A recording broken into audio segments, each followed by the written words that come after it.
I met today's faculty speaker in 2009 as we were at the orientation for our teacher preparation program at Campagna College, and little did we know that about 3 years later we'd be standing here saying goodbye at our first full-time job together. Our first day of courses, we had to give a presentation about ourselves, and I went up there and I brought all kinds of props, and I did it a lot to suck up to the professor who was actually my elementary school principal, because it is a small world after all. But I remember him walking past me and shaking his head and going, I don't know how I'm going to follow that one. I sat down and I heard him out, and I remember I was very impressed because not only was he the sharpest dressed man in the room, but his personal story was very envy-inducing, because he had experience on multiple continents working for his church. And so I know he's a religious man, and I know that he knows the Proverbs chapter 27, verse 17. Iron sharpeneth iron, as a man sharpeneth the countenance of his neighbor. And when you think of iron, it's used in a lot of extended metaphors and things like that, but that's because iron is tough. It's somewhat flexible, but throughout history, it's addressed many needs.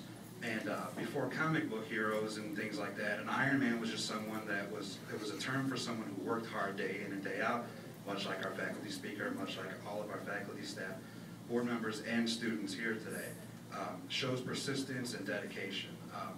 When I played football, and for example, whoever made it through every practice of all season was honored with a special award at the end of the year. That award was called Iron Man. Okay.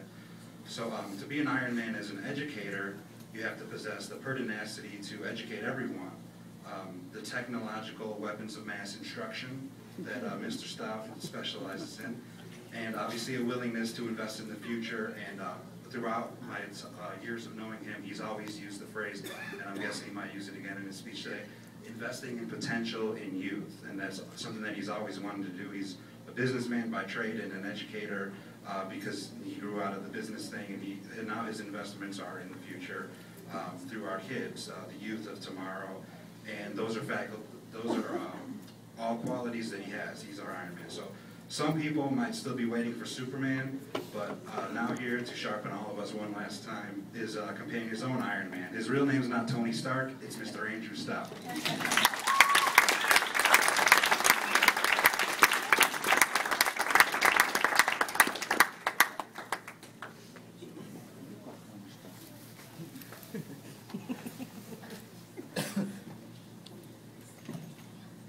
Glad you didn't bring any props up this time. Thank you for that warm welcome, that introduction. It's an honor to be a part of this ceremony, as well as working at Campagna. I just want you all to know that I made a special request for you all to have Campagna's infamous tuna casserole dinner one last time. But it won't be for dessert.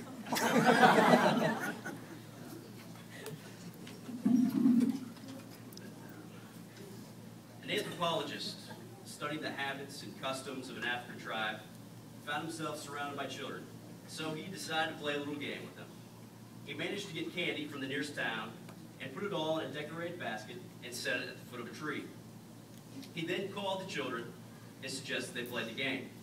When the anthropologist said now, the children had to run to the tree, and the first one to get there could have all the candy to him or herself. So the children all lined up, waiting for the signal. When the anthropologist said now, all the children took each other by the hand and ran together towards the tree. They all arrived at the same time, divided up the candy, sat down, and began to happily munch away. The anthropologist, somewhat confused, went over to them and asked why they had all run together when any one of them could have had the candy all to themselves. The children responded, Ubuntu, I am because we are. How could any one of us be happy if all the others were sad? You know, this is a time where most people focus on themselves and serve themselves. They ask, what are my opportunities? Who am I going to be? What career do I want to pursue? And these are all important questions to ask yourself. And this is a moment of achievement to cherish and be proud of. But I challenge you to find ways to make others around you better. If you want to help yourself, then help others. Author and speaker Zig Ziglar once said, "Help enough people get what they want, and you'll get what you want." As you seek success, also seek the success for others. And it's my hope that you'll use this opportunity to model your success as an example for others to follow. There's no doubt that today marks the end of a very interesting school year. A year of challenge, change, adversity. But as we can all see, and the reason we're here today, this was a year of achievement. And I commend these graduates. Despite the challenges, they've stayed the course, and they've finished the race. But I'm here to say that a new race has just begun. A new climb awaits them. A climb that also will contain change and adversity, that will require more resilience and more resolve. As a society, we don't have to look hard to see the challenge and change around us.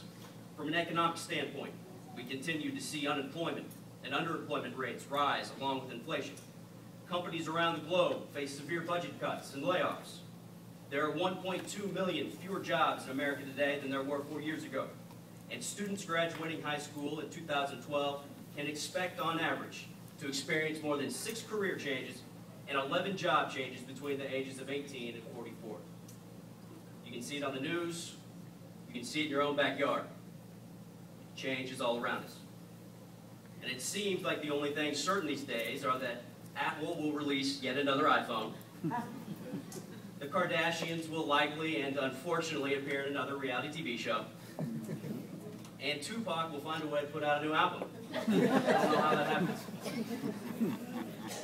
But in all seriousness, our society, our culture more than ever, is in need of young leaders to step up and take charge. You can't look to a political figure or a government agency to counter the challenges we face. You be that change. You do that something. You be that someone. No longer can today's graduates only be tomorrow's leaders. Today's graduates must be today's leaders. We're at a point in our history where we must get stronger and where it is a necessity to reach the full potential that is within us every day. In education, I think we use that word a lot, potential. And most of us can probably remember hearing someone say, "You have all the potential in the world," or "You're just full of potential." And that's great. You know, potential is that untapped capacity, that hint of greatness, not yet developed. But you can go through your whole life just full of potential. Do you see what can happen? What once was a statement of promise becomes an assessment of lost opportunity. You see, there comes a time when we're not supposed to be full of potential. We're supposed to be full of product, full of achievement. We're supposed to be potent, bold, courageous. Les Brown is a motivational speaker and author, and he made an analogy about this. He says, imagine you're on your deathbed, and standing around your deathbed are ghosts representing your unfulfilled potential.